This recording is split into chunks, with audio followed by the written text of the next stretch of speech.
इधर गैंगस्टर अतीक अहमद के भाई अशरफ का साला सद्दाम पुलिस की आंखों में धूल झोंककर दुबई फरार हो गया। इसका पता चला तब चला जब दुबई पहुंचने के बाद उसने अपने रिश्तेदारों और करीबियों को अपनी कुछ तस्वीरें भेजी, जिनके सामने आने के बाद यूपी पुलिस में हड़कंप मच गया।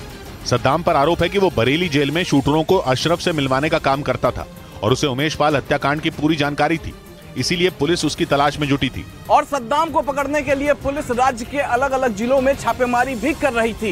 यही नहीं, उस पर 1 लाख रुपए का इनाम भी रखा गया था। इसी बीच सद्दाम पुलिस को चकमा देकर दुबई भाग गया, जहां से उसने अपने करीबियों को कुछ तस्वीरें भेजी। पुलिस सूत्रों का दावा है कि अशरफ का दूसरा साला जैद मास्टर भी दुबई में है। अब पुलिस इस बात की जांच में जुटी है कि सद्दाम किसकी मदद से देश से फरार होने में कामयाब हुआ।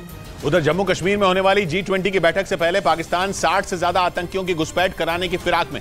खुफिया एजेंसियों को मिली जानकारी के मुताबिक पाकिस्तान के रावलपिंडी में इसे लेकर एक बैठक भी की गई, जिसमें पाकिस्तान की खुफिया एजेंसी ISI के बड़े अफसरों के साथ लश्कर, जैश ए मोहम्मद और हिजबुल मुजाहिदीन के आतंकी शामिल हुए। भारत की खुफिया एजेंसियों को मिली जानकारी के मुताबिक श्रीनगर में होने जा रही G20 की बैठक से पहले जम्मू कश्मीर में आतंकी घटना को अंजाम देने के लिए प्लान 5 तैयार किया गया, जिसमें काफिले पर हमला, आत्मघाती हमला, अहम जगहों पर ग्रेनेड अटैक, सरकारी कर्मचारियों पर अटैक और बाहरी मजदूरों की हत्या के बाद उसका वीडियो सोशल मीडिया पर फैलाने का प्लान शामिल है। हालांकि भारतीय सुरक्षा बल ने मुस्तैदी दिखाते हुए उनका प्लान फेल कर दिया।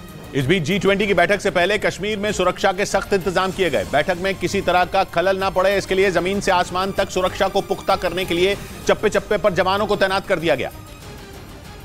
और श्रीनगर की डल झील में भी मरीन कमांडो के दस्ते ने मोर्चा संभाल लिया। डल झील से लगने वाले इलाके को सुरक्षित करने के लिए मरीन कमांडो की एक टीम ने नाव से झील का चप्पा चप्पा छाना, क्योंकि 22 से 24 मई तक G20 की बैठक डल झील के किनारे शेर कश्मीर इंटरनेशनल कन्वेंशन सेंटर में होने वाली है, ताकि G20 की मीटिंग के लिए सुरक्षा के सख्त इंतजाम किए जा सकें। श्रीनगर की डल झील के अलावा श्रीनगर के लाल चौक पर भी NSG के कमांडो गश्त करते दिखे। G20 की बैठक की सुरक्षा के लिए सेना के साथ साथ अर्धसैनिक बल और जम्मू कश्मीर पुलिस के जवानों को भी तैनात किया गया है। उधर काला सागर से अनाज की डील को 2 महीने के लिए बढ़ा दिया गया। तुर्की के राष्ट्रपति एर्दोआन ने इसका ऐलान किया, जिसके बाद रूस, यूक्रेन और संयुक्त राष्ट्र की ओर से इसकी पुष्टि की गई, जिससे कई देशों पर भुखमरी का संकट टल गया। क्योंकि यूक्रेन दुनिया में अनाज का चौथा बड़ा एक्सपोर्टर है और काला सागर से ही यूक्रेन का अनाज जहाज के जरिए दूसरे देशों तक पहुंचता है। लेकिन रूस और यूक्रेन के बीच चल रहे युद्ध की वजह से रूस के जंगी जहाज और पनडुब्बियों ने वहां जबरदस्त किलेबंदी कर रखी है। बताया गया कि इस समझौते की मियाद खत्म हो गई थी और यूक्रेन के अनाज से भरे जहाज को समुद्र के रास्ते पर रोक दिया गया था। लेकिन इस डील के बढ़ने के बाद यूक्रेन से दूसरे देशों को अनाज निर्यात करने का सिलसिला जारी रहेगा। इससे पहले भी तुर्की के दखल से ही रूस और यूक्रेन के बीच ये डील हुई थी। इस बीच पश्चिमी मीडिया ने रूस के खिलाफ चौंकाने वाला बड़ा दावा कर दिया। पश्चिमी मीडिया के मुताबिक रूस की खुफिया एजेंसी FSB यानी फेडरल सिक्योरिटी सर्विस में कई साल से लगातार ISIS के आतंकियों की भर्ती की जा रही है और आरोप यह है कि इन आतंकियों को यूक्रेन जैसे विरोधी देशों में एजेंट बनाकर भेजा जाता था।